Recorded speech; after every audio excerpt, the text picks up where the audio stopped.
सब खां पहिरियां अवां खे आगाह कंदासीं फातिमा फरड़ो वाक़े बाबति अपडेट ॾींदा हलूं त राणीपुर जी पीराणी हवेली में क़त्ल थियल फातिमा फरड़ो सां ज़्यादती ऐं तशद्दुद जी तस्दीक थी आहे। नीगरीअ सां ज़्यादती ऐं तशद्दुद जा सबूत मिली विया आहिनि। पुलिस सर्जन अमानुल्लाह भंगवार पारां इहो चयो आहे, जंहिं त गिरफ़्तार मुख्य जवाबदार असद शाह जा गिम्स अस्पताल में DNA लाइ सैंपल पिणु वरिता विया आहिनि, जंहिं त SHO वॾो मुंशी डॉक्टर ऐं डिस्पेंसर जी गिरफ़्तारी बाज़ाब्ता तौरु ज़ाहिर कई वई आहे। राणीपुर जे सिविल सोसाइटीअ जो न्याज़ कॉलोनी जी अॻुवाणी में क़ौमी शाहरा ते एहतजाज ऐं धरणो कयो वियो आहे।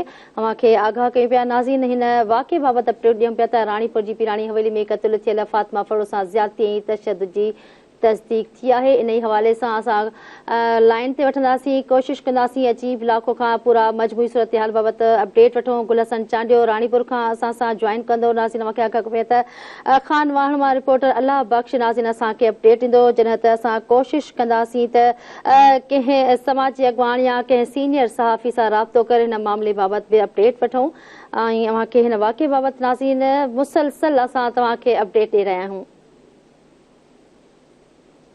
राणीपुर खां गुलहसन चांडियो असां सां लाइन ते मौजूद है। गुलहसन चांडियो, आगाह कजो। कर दिया गया।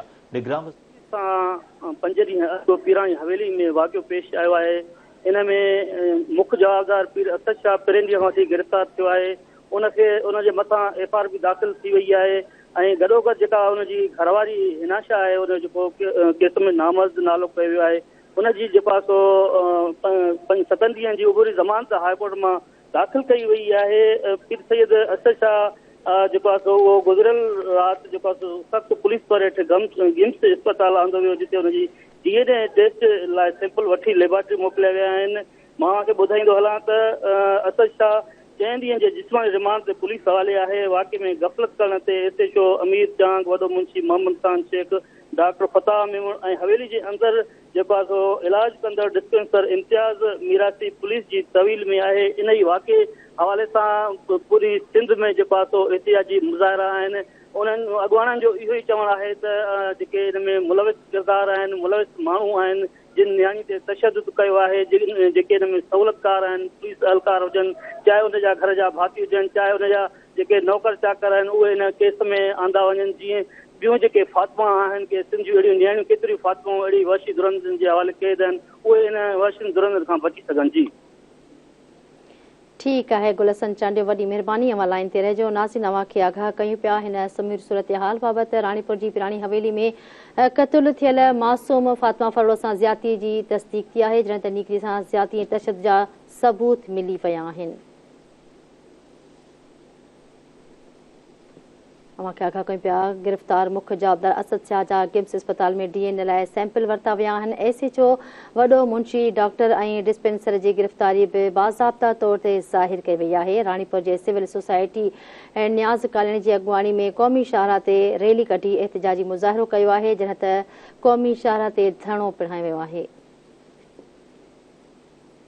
अवां खे आगाह कयूं पिया नाज़रीन, फातिमा फरड़ो वाक़ियो बाबति तव्हां खे अपडेट ॾींदा रहिया आहियूं। पीराणी हवेली में मासूम निगरी फातिमा फरड़ो जी जेका मौत वाक़े थी हुई, पहिरियां त संदसि वारसनि इहा उनखे बिना तफ़्तीश जे या बिना कंहिं हक़ीक़तूं ॼाण जे उनखे दफ़नायो हो। जॾहिं सोशल मीडिया ते 2 क़िस्मनि जूं वीडियो वायरल थियूं हुयूं त उन बाबति नाज़रीन अव्हां खे ॿुधायूं पिया त DIG सखर पारां वाक़े जो नोटिस वरितो वियो हो।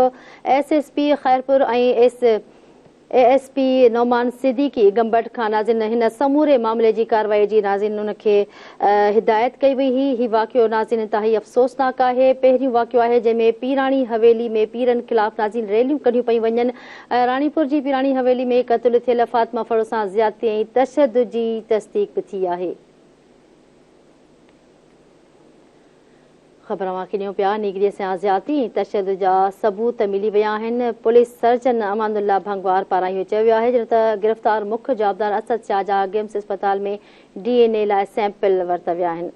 जी नाज़रीन, खान वाहण खां अलाह बख़्श कुंदर असां सां लाइन ते मौजूद आहे। अलाह बख़्श कुंदर, आगाह कजो।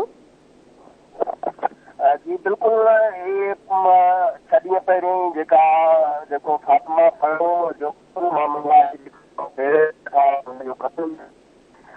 उनजो जेको माना जज़ा वरिता विया आहिनि, DNA वरिता विया आहिनि ऐं जेको उन जे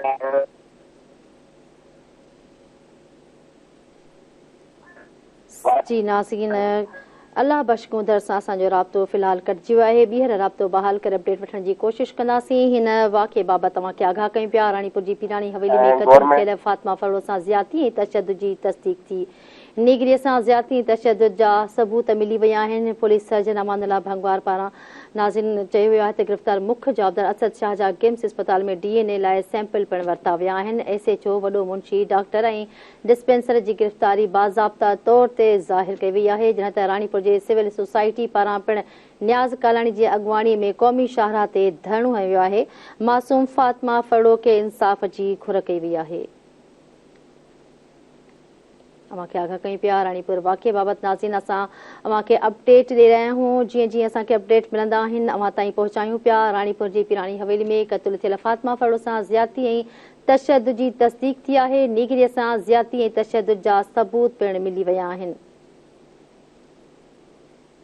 नाज़रीन, अव्हांखे अपडेट ॾियूं पिया। हीउ वाक़ियो 5 ॾींहं पहिरियां पेश आयो हो। हिन वाक़े खे नाज़रीन अॼु 6हों ॾींहुं आहे। हिन वाक़े जी कार्रवाई हली रही आहे, जॾहिं त हिन वाक़े जा जेके बि समूरी सूरत हाल आहे धरती TV वाक़े बार बार ॿुधाए रही आहे। राणीपुर जी पीराणी हवेली में क़त्ल थियल फातिमा फड़ो सां ज़्यादती ऐं तशद्दुद जी तस्दीक़ पिणु थी आहे।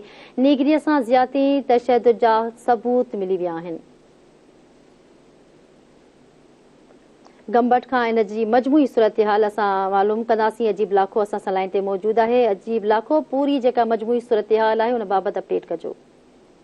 राणीपुर जे पीराणी गादी में पेश आयल अफ़सोसनाक वाक़े में फातिमा फड़ो जे शहादत ख़िलाफ़ अॼु राणीपुर में जेको धरणो लॻो आहे, सॼी सिंध में एहतजाजनि जो सिलसिलो शुरू थी वियो आहे। 4 बजे कराची प्रेस क्लब आॾो बि एहतजाज थींदो, गंबट में बि एहतजाज थींदो, खैरपुर में बि एहतजाज थींदो। मुख़्तलिफ़ जॻहियुनि ते जेको आहे एहतजाज शुरू थी चुका आहिनि ऐं हाणे अवाम सुजाग थी चुको आहे। मां तव्हांखे ॿुधाईंदो हलां त राणीपुर में कॾहिं बि पीराणी गादी जे ख़िलाफ़ एॾो वॾो एहतजाज न थियो आहे ऐं एॾा वॾा माण्हू रोडनि ते न निकिता आहिनि। हिन एहतजाज में ज़रूरु मां एतिरो चवंदुमि 400 खां 500 माण्हू शामिल हुया, पर जेकॾहिं हिन एहतजाज में राणीपुर जी सिविल सोसाइटी समेत सहाफ़ी शहरी सॼो हिकु आवाज़ थी हज़ारनि जे तइदाद में निकिरी पवनि हा त इहो हिकिड़ो वॾो शऊर पैदा थी पिया ऐं माण्हुनि में सुजागी पैदा थी पिया ऐं कातिल पंहिंजे मुंतकी अंजाम ते पहुची चुका आहिनि।